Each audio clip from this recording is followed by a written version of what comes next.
श्री महाप्रभु जी जेवुं कोई थयुं नथी, छे नहीं अने थवानुं नथी। श्री वल्लभ तो एक वल्लभ है, उनके जैसा कौन हो सकता है। और हमारे शिक्षा पत्र में हरिराय जी तो समझाते हैं, श्री महाप्रभु जी, यमुना जी, गिरिराज जी, ये सब ऐसे तत्व हैं कि इनकी समानता किसी के साथ करो भी मत। आमना जेवुं बीजुं कोई नथी। આપણને એમ થાય ક્યાંય પર્વત જોઈએ કે કેવું ગિરિરાજજી જેવો પર્વત છે, ક્યાંય યમુનાજી જોઈએ, ક્યાંક નદી જોઈએ કે કેવા યમુનાજી જેવા છે। હરિરાયજી કહે એમના જેવું બીજું કોઈ હોઈ જ ના શકે। શ્રી યમને તુમસી એક હો જો તુમ હી, શ્રી વલ્લભ નામ ધે સદૃશો ભાવી ન ભૂતોસ્તપી।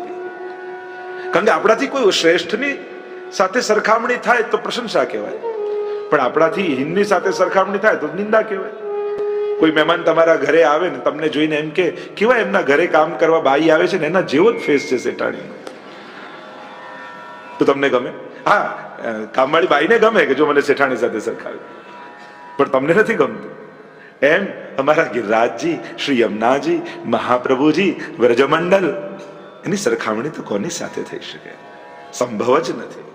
આ એવા દિવ્ય રસાત્મક તત્વો છે, કોઈ પણ લૌકિક તત્વ સાથે આમની સમાનતા ન થઈ શકે।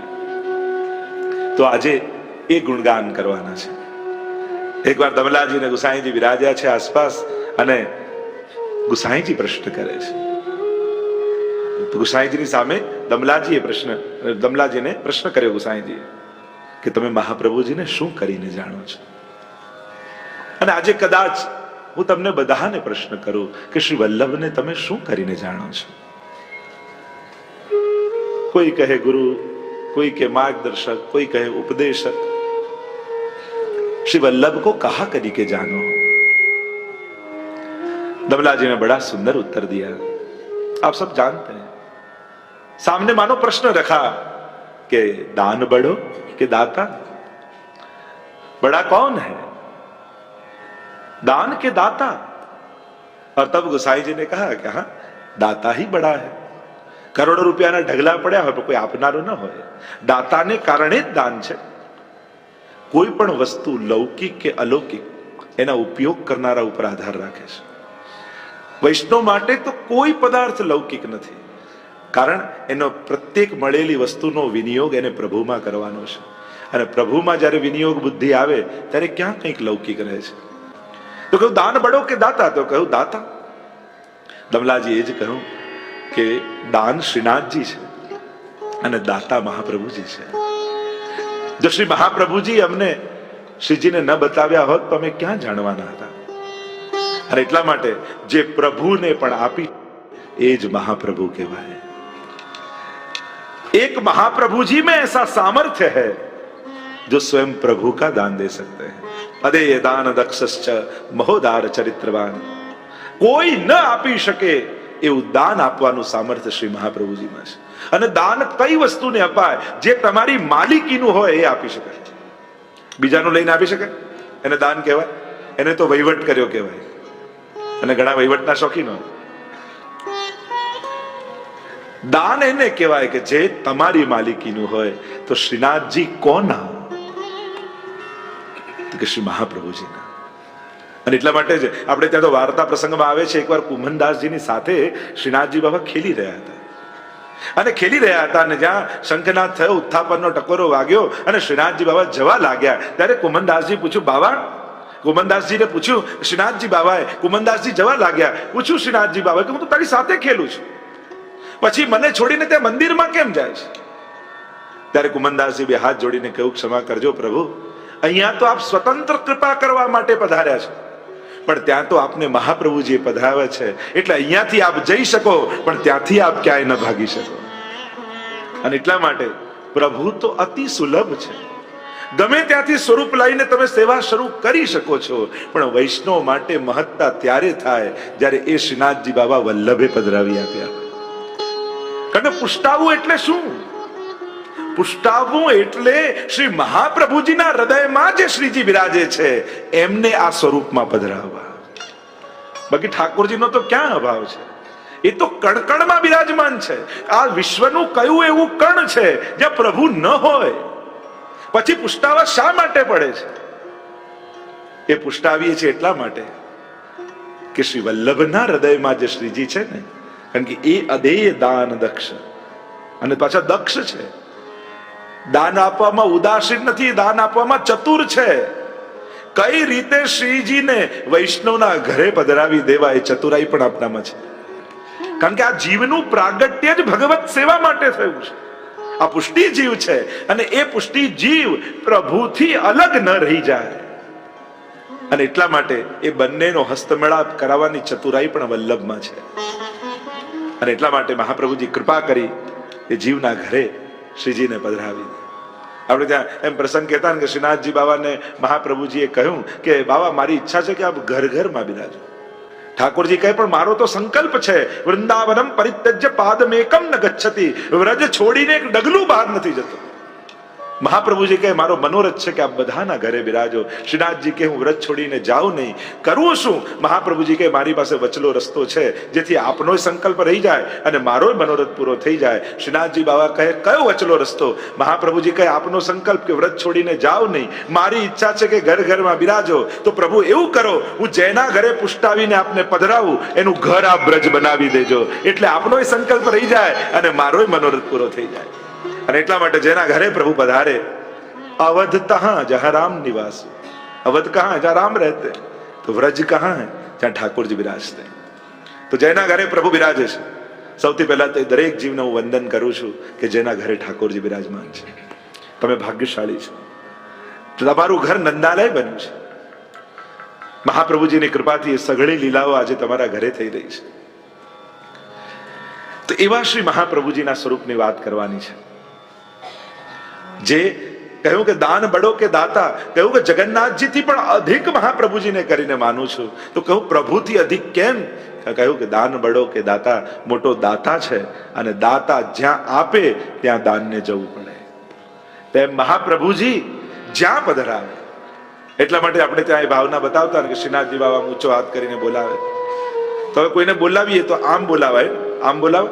શ્રીનાથજીનો હાથ તો આમ છે, અને આપણે કે એક તારો હાથ ઊંચો શ્રીનાથ, સૌને બોલાવતો ઊંચો કરી હાથ.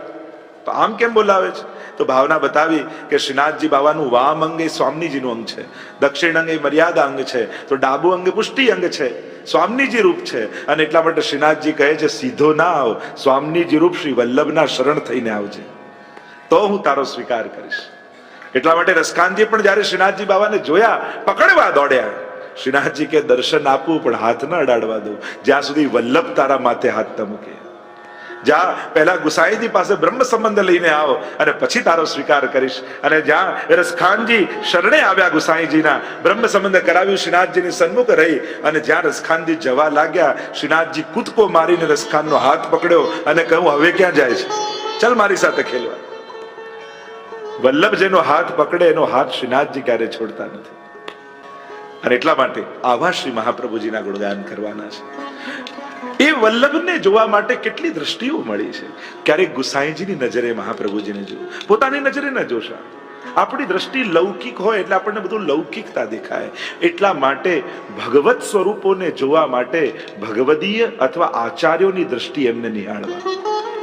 આપણે આ કાની આપીએ છીએ કે મહાપ્રભુજીની કાનીથી, ગુસાઈજીની કાનીથી જેમ જગાવીએ ત્યારે પદ ગાઈએ, સ્મરણ કરીએ. આ શું કે હવે મારા લાલન જાગે, અમને એનું મુખારવિંદ હું જોઉં, તો મહાપ્રભુજીની દ્રષ્ટિએ જો.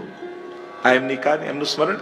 હવે ગુસાઈજીની દ્રષ્ટિએ જો મહાપ્રભુજી આ લાલનને ગોદમાં લે તો એમને કેવો રોમાંચ થાય.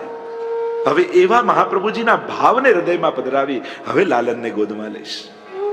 અને એટલા માટે આપણે ત્યાં પ્રકાર છે, સીધો કરવાનો આગ્રહ નથી, કોની આડી થકી અંગીકાર છે એની વિશેષતા છે. તમે સન્મુખ તો થયા, પણ એ સન્મુખ કોનો હાથ પકડીને ગયા એની પુષ્ટિ ભક્તિમાં વિશેષતા છે. કારણ ઠાકોરજી તો મહાપ્રભુજીથી બંધાયેલા છે, અને મહાપ્રભુજીને વચન આપેલું છે આપના દ્વારા જે જીવ શરણમાં આવશે એ જેવો છે એનો સ્વીકાર કરીશ. અને એટલા માટે જ્યારે પણ શ્રીજીની સન્મુખ જાઓ ત્યારે મહાપ્રભુજીનો હાથ પકડીને જજો. આપણે ત્યાં એટલે પ્રાચીન મંદિરોમાં એક ક્રમ હતો કે ત્યાં આચાર્યોની ગાદીજી બિરાજતી. જે પ્રધાન આચાર્ય હોય, જે ઠાકોરજીને પધરાવીને લાવ્યા હોય ગામમાં, એમની ગાદીજી બિરાજે. અને પહેલા એમને દંડવત કરાય, એમની આજ્ઞા લેવાય અને પછી એમના સેવ્ય સ્વરૂપના દર્શન કરવા જોઈએ. કારણ એમની કૃપા થાય ત્યારે એ પ્રભુ આપણી સામે જુએ. આ વિવેક છે પુષ્ટિ માર્ગ. અહીંયા જાતે કરવાના આગ્રહ કરતા હાથ લગાવવાની મહત્તા વધારે છે. કે કોઈ ભગવતીને હાથ લગાવીએ, કોઈ આચાર્યોને હાથ લગાવીએ, કોઈની કાની થકી મારી કણિકાનો અંગીકાર થાય. આ વિવેક પુષ્ટિ માર્ગનો છે. અને એટલા માટે શ્રી મહાપ્રભુજીની આ ગાથા એમના દર્શન કરવા છે તો દમલાજીની દ્રષ્ટિએ જુઓ, પદ્મનાભદાસજીની દ્રષ્ટિએ જુઓ, અમારા હરિરાયજીની દ્રષ્ટિએ જુઓ, ગુસાઈજી પરમ દયાલની દ્રષ્ટિએ જુઓ કે એમને શ્રી વલ્લભ કેવા લાગે છે. એટલે એમનું સ્મરણ કરી જ્યારે દર્શન કરો. અમારા હરિરાયજી તો કહે, સબન તે શ્રી વલ્લભ નામ ભલો, યાહી મેં યમુના, યાહી મેં ગોકુલ, યાહી મેં બ્રજ મંડલો, સબન તે શ્રી વલ્લભ નામ ભલો. કે મારા માટે તો મહાપ્રભુજીની ભીતર જ યમુનાજી છે, મહાપ્રભુજીની અંદર જ ગિરિરાજજી છે, મહાપ્રભુજીની અંદર જ વ્રજ મંડળ છે. મારા માટે તો સર્વસ્વ શ્રી વલ્લભ છે. જપ તપ તીરથ નેમ ધર્મ વ્રત મેરે શ્રી વલ્લભ પ્રભુ को. जब किसने किया? श्यामदास सुधा दमला जी. अरे अटारी पर बैठे रहते, कब मेरे महाप्रभु जी पधारेंगे? श्री वल्लभ, श्री वल्लभ, श्री वल्लभ, श्री वल्लभ, अखंड भगवत वल्लभ नाम श्री दमलाजी ના મુખમાં છે. અહીંયા ભાઈઓના ભાગલા પડે છે, આ ધન તારું, આ ધન મારું, અને દમલાજીનું ધ્યાન તો રાજમાર્ગ પર છે, ક્યારે મારા વલ્લભ પધારે. અને જ્યાં મહાપ્રભુજીને પધારતા જોયા, સીડી સુદ્ધા નથી ગયા, ઉપરથી છલાંગ લગાવી મહાપ્રભુજીના ચરણમાં પડી ગયા છે. તપ કોણે કર્યું? રામદાસજી. ઉલટા ઉલટા ચાલે. મહાપ્રભુજી પૃથ્વી પ્રદક્ષિણા કરતા હોય, ઊંધા ઊંધા ચાલે અને બસ એક જ ભાવ, ક્યાંક મહાપ્રભુજીના ચરણમાં શ્રમ પડી જાય. કાંટા કાંકરા સાફ કરતા કરતા રસ્તા સાફ કરે. એકવાર પોતાના પગમાં કાંટો વાગ્યો, લોહીની ધારા વહે છે. મનમાં વિચાર કરે, જો હું ઊભો રહીશ તો શ્રી વલ્લભ જેનો ઉદ્ધાર કરવા જઈ રહ્યા છે, એમને ઉદ્ધારમાં આટલી ક્ષણોનો વિલંબ થઈ જશે. અરે ખરડાતા લોહીના પગવાળા ચાલી રહ્યા છે. મહાપ્રભુજીએ કહ્યું, તારો કાંટો કાઢી લે. જપ તપ તીરથ. શ્રી મહાપ્રભુજીને ભીતર શું નથી વિલાસ? નેમ ધર્મ. પદ્મનાભદાસજી દેખો, મહાપ્રભુજીના સુખ માટે ધર્મ ગીરવે રાખીને આવી ગયા. જયારે મહાપ્રભુજી ભોજન કરવા બિરાજ્યા હતા, વાર્તા પ્રસંગમાં આવે છે, અને પેલા કોઈ શેઠની ચોરી થઈ ગઈ અને પૂછવા આવ્યા કે મારું ધન કોણ લઈ ગયું? મહાત્માને પૂછું, આચાર્યને પૂછું, અને દરવાજા પર ઉભા છે પદ્મનાભદાસજી. પૂછ્યું, તારે શું જોઈએ છે? મારું ખોવાયેલું ધન, ચાલ મારી સાથે. બજારમાં લઈ ગયા અને કોઈને કહ્યું કે તું આને આટલું ધન આપી દે, પણ બદલામાં શું આપશો? કહ્યું, મારું ધર્મ ગીરવે રાખું છું. કારણ કે જેના માટે ધર્મ શ્રી વલ્લભ હોય, પછી બીજા સાધન રૂપ ધર્મને શું કરે? जप तप तीरथ नेम धर्म व्रत मेरे श्री वल्लभ प्रभु को नाम. આ છે વલ્લભીઓના લક્ષણ. તો એવા શ્રી મહાપ્રભુજીના સ્વરૂપની આપણે ચર્ચા કરવાની છે. સૌથી પહેલા થોડાક સ્વરૂપની પણ ચર્ચા કરીશું, અને દ્વિતીય આખ્યાનના માધ્યમથી જે ગોપાલદાસજી આપણને મહાપ્રભુજીના જીવન ચરિત્રનું દર્શન કરાવ્યું છે, તો આમ સ્વરૂપ અને ચરિત્ર આ બંનેની ચર્ચા, બંનેનો યશોગાન આપણે ગાઈશું. સ્વરૂપ, જે મહાપ્રભુજીના સ્વરૂપના ધ્યાનમાં આપ બોલો છો, ધ્યેયમ સદા વલ્લભમ, એવા શ્રી વલ્લભનું ધ્યાન કરીએ છીએ. કેવા શ્રી વલ્લભ? સૌંદર્યમ નિજરુદગતમ પ્રકટિતમ. દેખો, મહાપ્રભુજીના ભૂતલના પ્રાગટ્યની તો ચર્ચા કરીશું. પહેલા ચર્ચા કરીએ શ્રી વલ્લભના લીલાત્મક પ્રાગટ્યની. નિત્ય લીલામાં શ્રી વલ્લભનું પ્રાગટ્ય છે, અને પછી એ ભૂતલ પર પધાર્યા. મેં ગઈકાલે જ કહ્યું હતું, પુષ્ટિ ભક્તિમાં આ ત્રણ શબ્દોની મહત્તા છે: ઐશ્વર્ય, સૌંદર્ય અને માધુર્ય. ઐશ્વર્ય શ્રી યમુનાજીમાં છે. અષ્ટવિધ ઐશ્વર્ય પ્રભુના બિરાજમાન છે, જે યમુનાષ્ટકના શ્લોકોમાં 8 શ્લોકોમાં ગણવામાં આવે. સૌંદર્ય શ્રી વલ્લભમાં બિરાજમાન છે, માધુર્ય શ્રીજીમાં બિરાજમાન છે. તો સૌંદર્યમ નિજ હૃદગતમ પ્રકટિતમ સ્ત્રી ગૂઢ ભાવાત્મકમ. સહજ ભાષામાં સમજાવવાનો પ્રયાસ કરીશ, આપણને બધાને સમજાય એ રીતે ચર્ચા કરીશ. આ સૌંદર્ય પદ એમ તો ઘણું ગૂઢ છે, ઘણી ભાવાત્મક ચર્ચાઓ છે. ઠાકોરજી અને સ્વામીજી એમની લીલા ત્યાં નિત્ય લીલામાં અખંડ રૂપે ચાલે છે. ઠાકોરજીની અંદર બે ભાવ બિરાજમાન છે, પુંભાવ અને સ્ત્રી ભાવ. પ્રભુનો ભાવ, સ્વામીજીનો ભાવ, યા ભોગતા ભાવ અને ભોગ્યા ભાવ, એટલે કે આનંદ લેવાનો ભાવ અને આનંદ આપવાનો ભાવ. આ સીધી ભાષા. સ્વામીજીની અંદર પણ બંને ભાવ બિરાજમાન છે, પુંભાવ અને સ્ત્રી ભાવ. આનંદ આપવાનો ભાવ, આનંદ લેવાનો ભાવ. તો આ બંને ભાવ બિરાજમાન છે.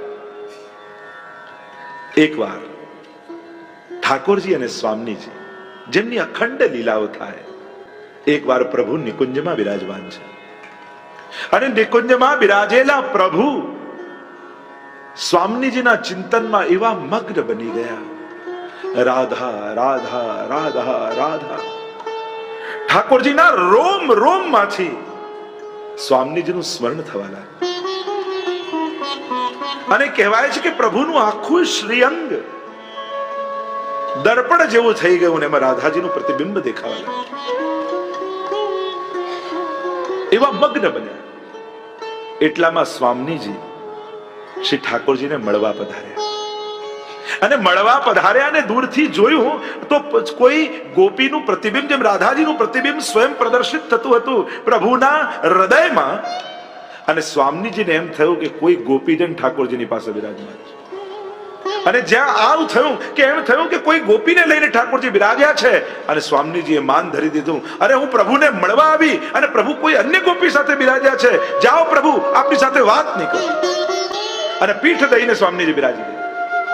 ઠાકોરજીને થયું કે અરે હું સ્વયં સ્વામીજીના ચિંતનમાં હતો અને મારા રોમ રોમમાં સ્વામીજી જ પ્રગટ થયા હતા અને હું એમના ચિંતનમાં આટલો મગ્ન હતો, છતાંય સ્વામીજી માન ધરે છે, તો જાઓ સ્વામીજી હું પણ આપની સાથે વાત નહીં કરું. આવી માન લીલા તો હંમેશા ચાલતી અને ઠાકોરજી પણ પીઠ દઈને બિરાજી ગયા. પણ બંનેની સંકટ એ છે કે આ બંને એકબીજાને જોયા વગર એક ક્ષણ રહી શકતા નથી. જ્યાં કેવલ મુખ ફેરવીને બેઠા, અહીંયા સ્વામીજીના હૃદયમાં એવો તાપ થયો પ્રભુને મળવાનો કે રહી ન શકે. અને ત્યાં ઠાકોરજીના હૃદયમાં એવો તાપ, પ્રબળ વિપ્રયોગ પ્રગટ થયો અને સ્વામીજીને જોયા વગર એક ક્ષણ ન રહી શકે. અને એ જ સમયે સ્વામીજીના હૃદયમાંથી પું ભાવ, ઠાકોરજીનો ભાવરૂપ, અને ઠાકોરજીના હૃદયમાંથી સ્ત્રી ભાવરૂપ, સ્વામીજીનો ભાવ, આ બંને પ્રગટ થયા.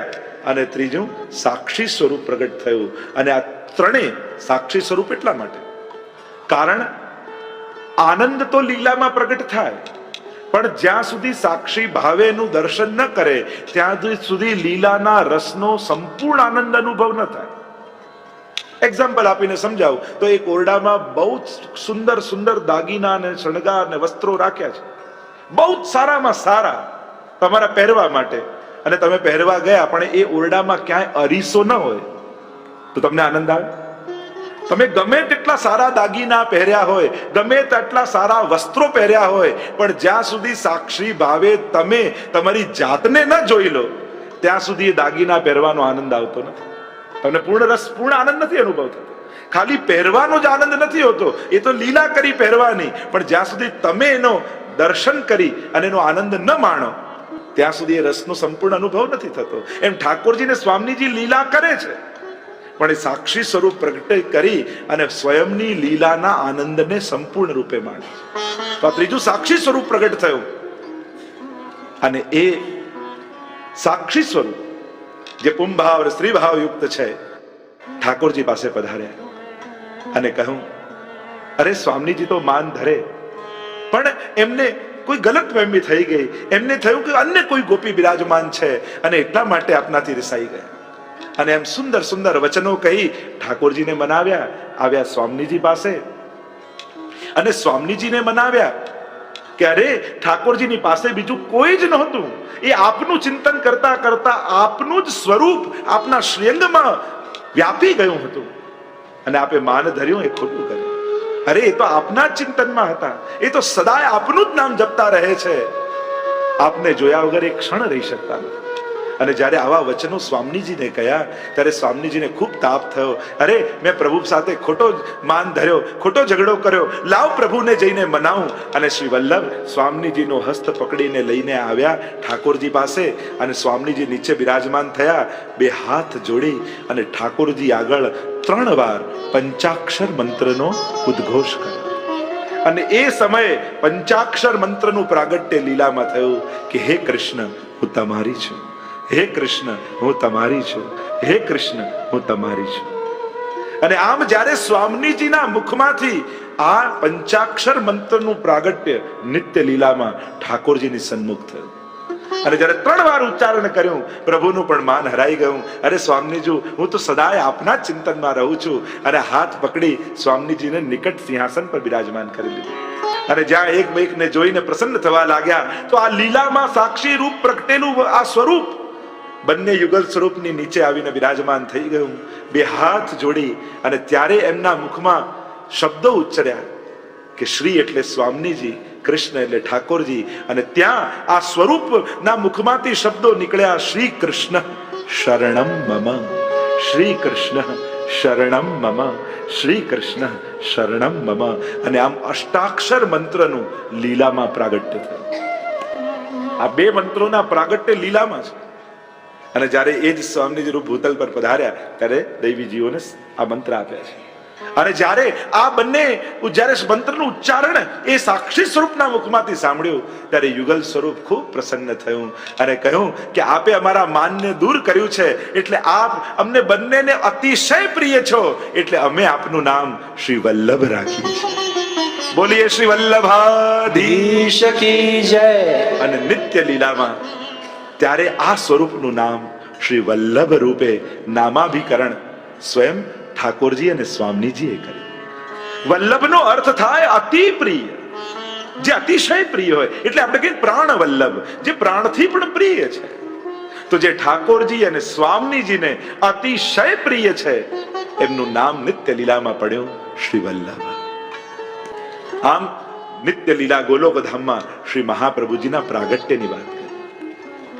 એકવાર નિત્ય લીલામાં રાસ થઈ રહ્યો છે. જો આપણે ત્યાં શ્રી મહાપ્રભુજીના 3 સ્વરૂપોની ચર્ચા, રૂપમ તત ત્રિતયાત્મકમ પરમભિધેયમ સદા વલ્લભમ.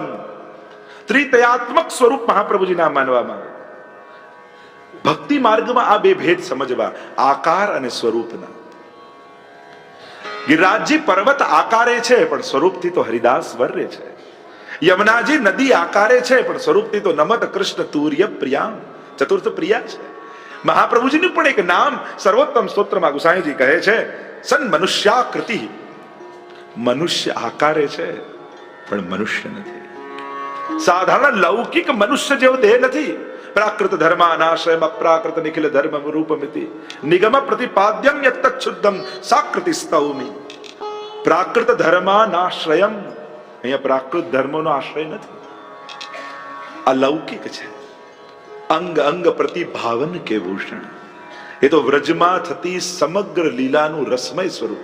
એટલે મહાપ્રભુજીના સ્વરૂપોની ચર્ચા આચાર્યોની વાણીમાં અને ભગવદીયની વાણીમાં ક્યાંક એમને આનંદ સ્વરૂપ કયા, ક્યાં એમને રસ સ્વરૂપ કયા, ક્યાં એમને અગ્નિ સ્વરૂપ કયા, ક્યાં એમને સુધા સ્વરૂપ કયા.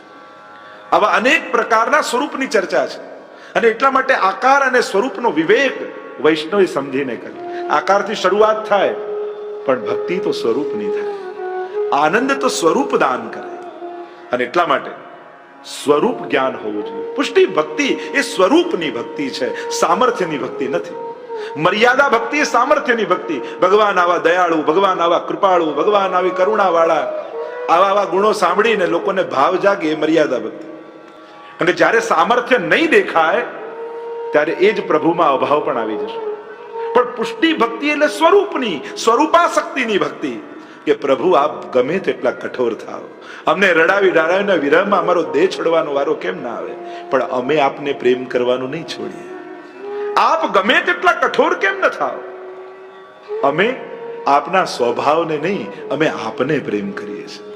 આપના સામર્થ્ય નહીં, આપની કોઈ ક્રિયાને નહીં, આપના કોઈ સ્વભાવને નહીં, આપની દયાળુતા कृपालुताने नहीं, हम तो आपको प्रेम करती है. फिर आप सुख दो या दुख दो, पर हम तो आपको प्रेम करने वाली हैं, इसलिए आपकी प्रत्येक दी हुई चीज को भी हम प्रेम करेंगे, आपके दिए हुए सुख का भी आनंद लेंगी और आपके हुए दुख को भी माथे चढ़ा लेंगी, क्योंकि उनकी दी हुई चीज है। उनका गम भी हमें अजीज है, क्योंकि ये भी उनकी दी हुई चीज है।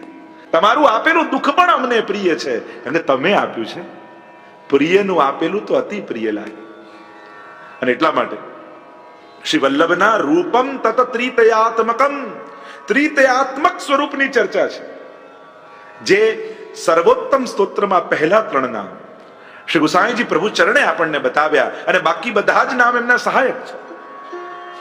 આનંદ પરમાનંદ શ્રી કૃષ્ણાસ્ય, આ પહેલા 3 નામ જેમાં મહાપ્રભુજીના 3 પ્રકારના સ્વરૂપની ચર્ચા કરી છે.